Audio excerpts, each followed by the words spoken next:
maumpisahan na sang syudad sa masunod nga bulan ang preparasyon para sa Dinagyang 2027. Sa interview sang Bombo Radio kay Iloilo City Councilor Rex Marcos Sarabia, iyagin pahayag nga ginapamatian nila ang tanan nga mga kritisismo kag mga hingyo sang publiko sa subong nga Dinagyang 2026. Kag himuon ini nga basihan na para sa masunod nga Dinagyang. Suno kay Sarabia, may mga inisyal na sila nga naistoryahan ni Mayor Raisa Treñas kag dala na diri ang pagbalik sa mga banderitas. Pagahimuon ini nga recyclable o agod nga magamit pagid ini sa masunod nga mga tinuig.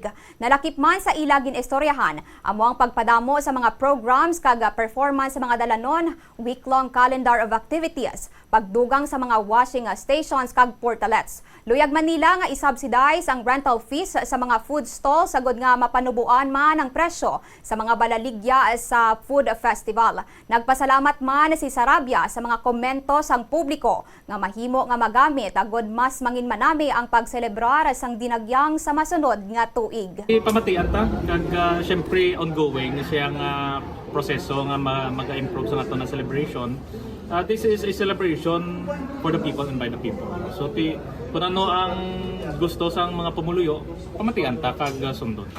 So maliban sina kadamo sa mga realizations no, kadamo sang pwede mag consider nga pwede improve naton isa na sang ginaduso sa naton ng pinalangga nga mayor na si Mayor Raisa Treñas. Lantawon ta kung mabalik ang banderitas, most likely mga banderitas gusto ni Mayor recycled na lang na banderitas para every year mausar naton.